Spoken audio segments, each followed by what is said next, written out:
नमस्कार दोस्तों, स्वागत है आपका माई निवेश पर। एप्पल, गूगल या फिर एनवीडिया के शेयर्स खरीदने के लिए अब आपको किसी अलग ऐप या फिर कॉम्प्लिकेटेड फॉरेन रेमिटेंस के चक्कर में पड़ने की ज़रूरत नहीं पड़ेगी।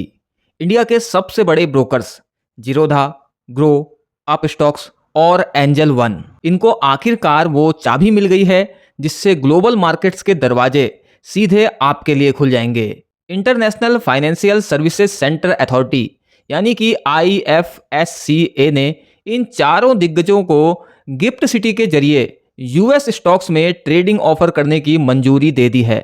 अगले 2-3 महीनों में जब आप अपना पसंदीदा ट्रेडिंग ऐप खोलेंगे तो वहां आपको रिलायंस और टाटा के साथ हो सकता है कि टेस्ला और माइक्रोसॉफ्ट के स्टॉक्स भी नजर आ जाएं।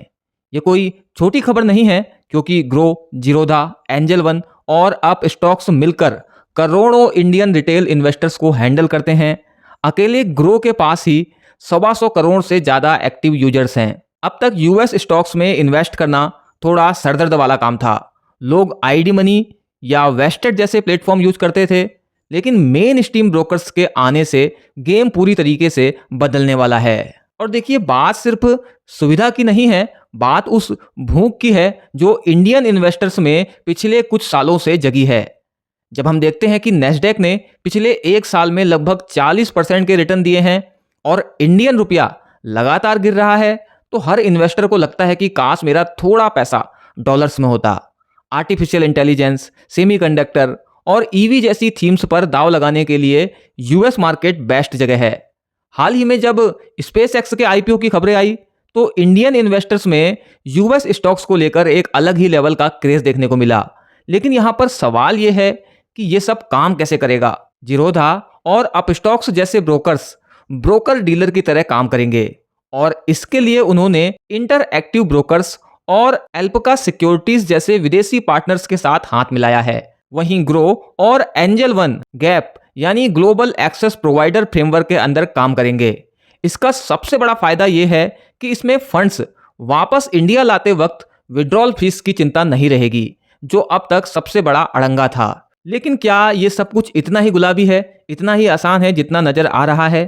तो देखिए, अगर आप सोशल मीडिया या रेडिट का डिस्कशन थ्रेड देखें तो वहां पर एक अलग ही बहस छिड़ी हुई है।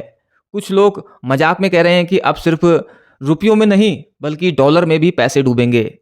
एक बड़ा डर एग्जिट लिक्विडिटी का है। मार्केट एनालिसिस का कहना है कि यूएस मार्केट इस वक्त काफ़ी महंगा है और वहां बबल जैसी सिचुएशन हो सकती है। ऐसे में कहीं इंडियन रिटेल इन्वेस्टर्स को उन बड़े इंस्टीट्यूशनल इन्वेस्टर्स के लिए एग्जिट का रास्ता तो नहीं बनाया जा रहा जो टॉप पर माल बेचना चाहते हैं।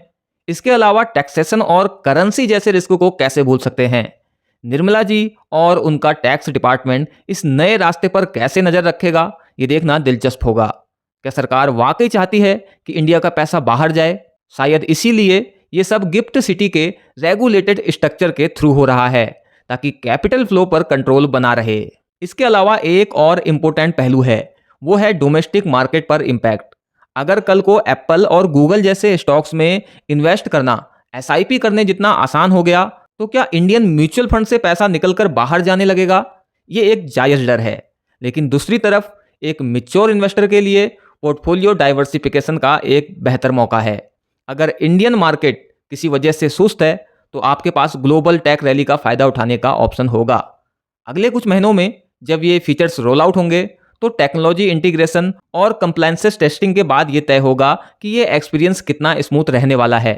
कुल मिलाकर ये इंडियन फिनटेक स्पेस के लिए एक बड़ा माइलस्टोन है। अब देखना यह है कि क्या इंडियन रिटेल इन्वेस्टर इस ग्लोबल अपॉर्चुनिटी को समझदारी से इस्तेमाल करता है या फिर सिर्फ फोमो यानी कि फियर ऑफ मिसिंग आउट में आकर ऊंचे दाम पर दाव लगाता है। आपको क्या लगता है? क्या आप अपने पोर्टफोलियो का 10 से 20% हिस्सा यूएस स्टॉक्स में डालना चाहेंगे या आपको लगता है कि इंडियन मार्केट ही सबसे सेफ और बेस्ट है? कमेंट में अपनी राय जरूर बताइएगा। जल्द मिलते हैं एक और नई वीडियो के साथ। Thanks for watching.